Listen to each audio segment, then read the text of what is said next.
Irmãos e irmãs, vamos a mais um momento da nossa liturgia da palavra. Momento de fé, de introspecção, de meditação. É hora de deixar Deus nos falar. É importante sempre estarmos aqui abertos para que Deus nos fale e assim nós coloquemos nosso ouvido para entender a palavra de Deus e nos salvar depois dessa passagem terrena, efêmera, em que temos prazo de validade, em que somos pó, que vale a nossa alma espiritual, que vai para Deus depois dessa peregrinação. Eu transmito sempre aqui a palavra de Deus, a liturgia da palavra, da Igreja Católica Apostólica Romana no mundo inteiro, de forma até antecipada, para que os presidentes de celebrações da Igreja Católica possam se inteirar. Tem muita gente que me segue, graças a Deus, e eu procuro fontes fidedignas. Por exemplo, eu estou agora no site revista.arautos.org. E aqui o meu endereço telemático principal é @PauloRobertoMaciel7919. Tem o Instagram, Paulo Roberto Maciel 6 /, Facebook, Paulo Maciel da Rádio, e o YouTube, Paulo Roberto Maciel Maciel. Liturgia da Palavra da Igreja Católica de quinta-feira, dia 3 de agosto de 2023. 17ª semana do tempo comum. Primeira leitura. Leitura do livro do Êxodo, capítulo 40, versículos do 16 ao 21 e 34 ao 38. Naqueles dias Moisés fez tudo o que o Senhor lhe havia ordenado. No primeiro mês do segundo ano, no primeiro dia do mês, o santuário foi levantado. Moisés levantou o santuário, colocou as bases e as tábuas, assentou as vigas e ergueu as colunas. Estendeu a tenda sobre o santuário, pondo em cima a cobertura da tenda, como o Senhor lhe havia mandado. Depois, tomando o documento da aliança, depositou dentro da arca e colocou sobre ela o propiciatório. E, introduzindo a arca no santuário, pendurou diante dela o véu de proteção, como o Senhor tinha prescrito a Moisés. Então a nuvem cobriu a tenda da reunião e a glória do Senhor encheu o santuário. Moisés não podia entrar na tenda da reunião porque a nuvem permanecia sobre ela e a glória do Senhor tomava todo o santuário. Em todas as etapas da viagem, sempre que a nuvem se elevava de cima do santuário, os filhos de Israel punham-se a caminho e nunca partiam antes que a nuvem se levantasse. Pois de dia a nuvem do Senhor repousava sobre o santuário e de noite aparecia sobre ela um fogo, que todos os filhos de Israel viam em todas as suas etapas. Palavra do Senhor. Graças a Deus. Agora o Salmo responsorial, Salmo 83 ou 84. Vai depender se é na Bíblia Vulgata, Bíblia Latina ou na de Jerusalém. Versículos 3º, 4º, 5º ao 6º, 8º e o 11. E temos o refrão, versículo 2º. Quão amável, ó Senhor, é vossa casa. Repitamos. Quão amável, ó Senhor, é vossa casa. Minha alma desfalece de saudades e anseia pelos átrios do Senhor. Meu coração e minha carne rejubilam e exultam de alegria no Deus vivo. Quão amável, ó Senhor, é vossa casa.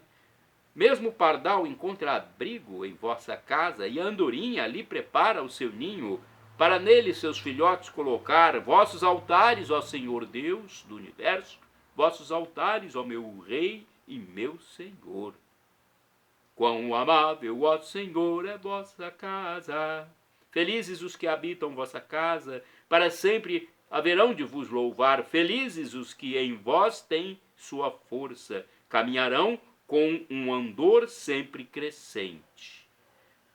Retificando, caminharão com um ardor sempre crescente. Quão amável, ó Senhor, é vossa casa! Na verdade, um só dia em vosso templo vale mais do que milhares fora dele. Prefiro estar no limiar de vossa casa a hospedar-me na mansão dos pecadores. Quão amável, ó Senhor, é vossa casa! Repitamos! Quão amável, ó Senhor, é vossa casa!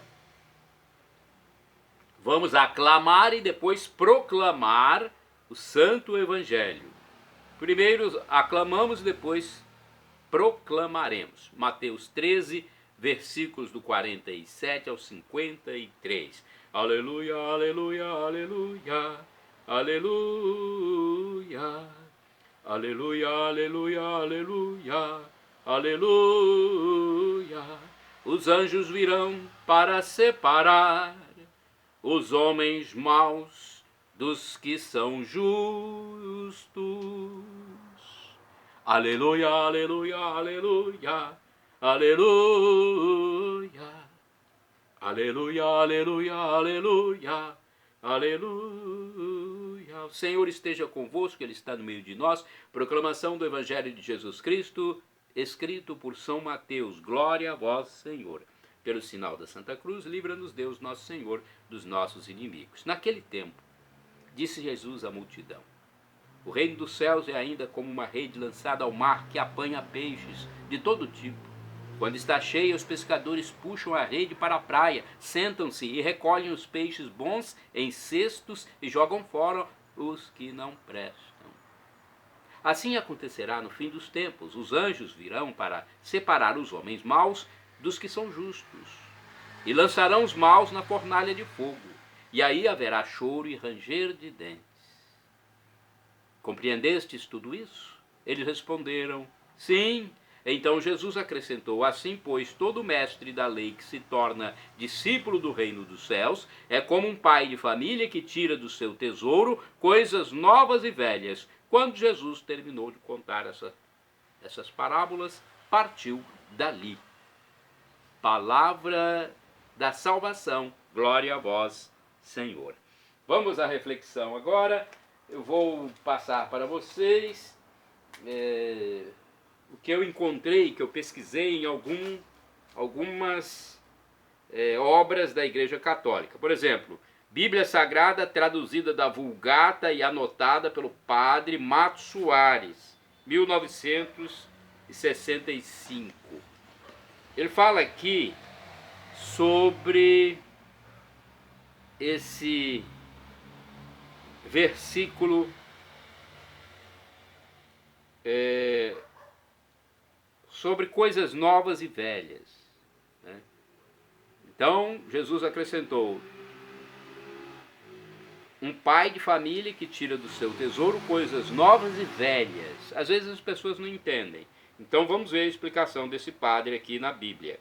Assim como o chefe de família tira da despensa frutos velhos ou novos, segundo os diferentes gostos e necessidades, assim o pregador distribuirá pelas almas a palavra divina, tirada do Velho e Novo Testamento, segundo suas necessidades. Agora uma explicação dos versículos todos. Está na Bíblia Sagrada, edição pastoral da Paulus, de 1990, se não me engano. Vamos lá então. Diz o seguinte: a consumação do reino de Deus se realiza através do julgamento que separa os bons dos maus. Os que vivem a justiça anunciada por Jesus tomarão parte definitiva no reino. Os que não vivem serão excluídos para sempre. É preciso decidir desde já se quer ou não quer Deus. Quem não quer Deus vai viver sem Ele depois dessa passagem terrena. A própria pessoa se exclui. As parábolas revelam o segredo de Deus para aqueles que têm fé Por isso, o doutor da lei, que se torna discípulo de Jesus, é capaz de ver a ligação entre o Antigo e o Novo Testamento. Em Jesus, tudo se renova e toma novo sentido. Vamos a mais reflexões, hein? Quanto mais refletirmos, melhor. Aqui do livro Dia a Dia com o Evangelho 2016, diz o seguinte: a parábola da rede que apanha todo tipo de peixe é uma advertência séria. Deus é paciente, cabe a cada um decidir ser discípulo fiel de Jesus e comprometido com o reino dos céus. É prudente fazer da própria vida uma constante doação a serviço do próximo. Aos discípulos instruídos sobre o reino dos céus, Jesus convida a serem sábios, não desprezar o passado, o Antigo Testamento, mas em cima do passado construir o presente, a nova comunidade de Cristo, a igreja. Um lembrete para os cristãos de hoje: não se podem ignorar 2000 anos de história do cristianismo.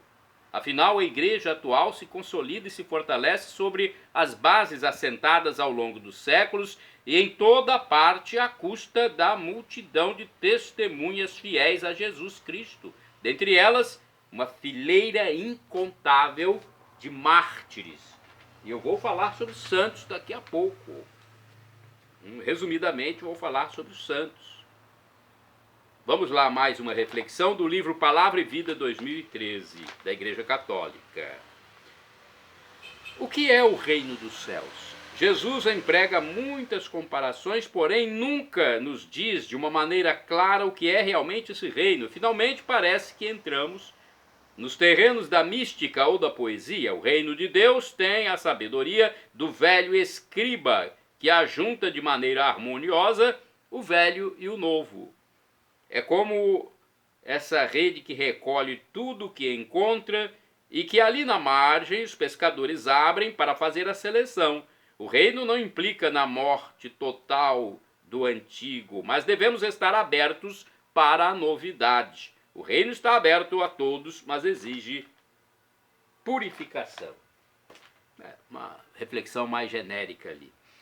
Bem, vamos aos santos do dia. Santo Asprênio é santo do dia 3 de agosto. Foi o primeiro bispo de Nápoles, nos séculos I e II.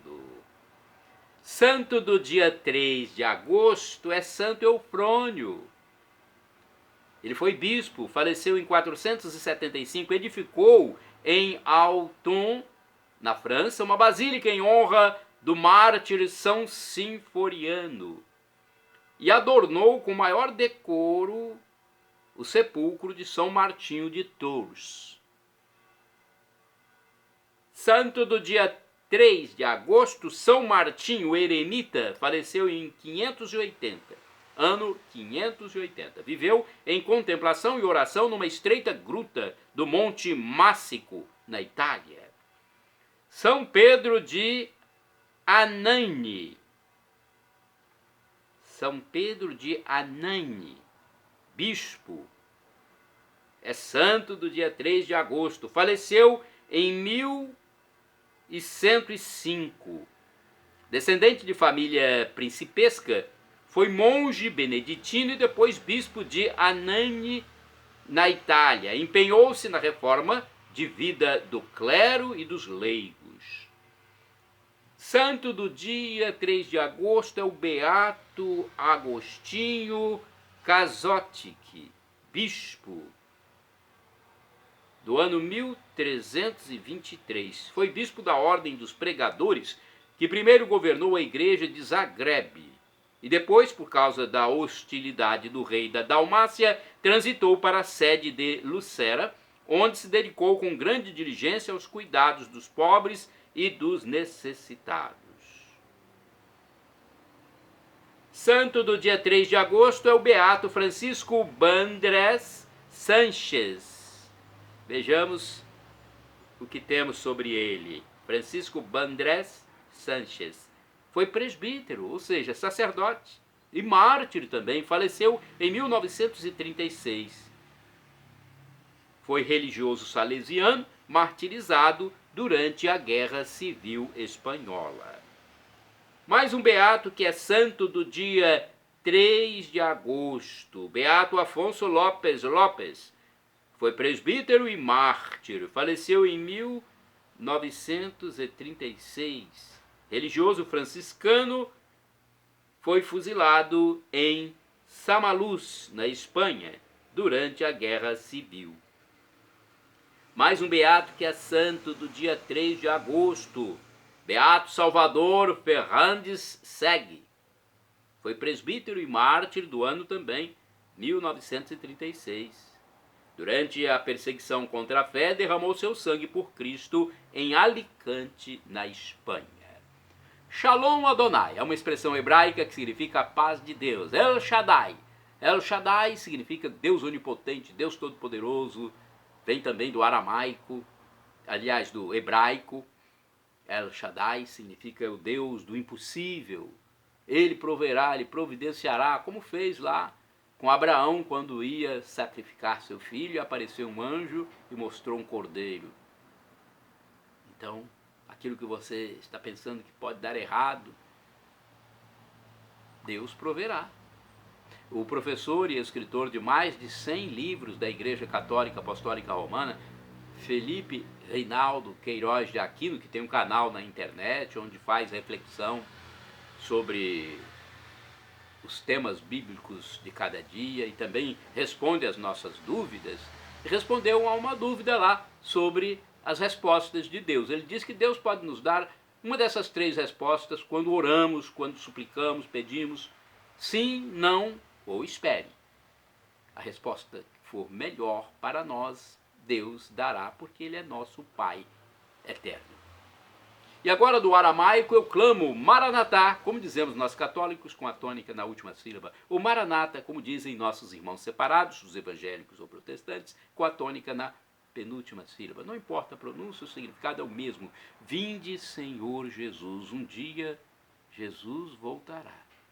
Será a parousia, o juízo final, muitos irão para o céu, viver com a visão beatífica de Deus, e muitos serão banidos da presença de Deus.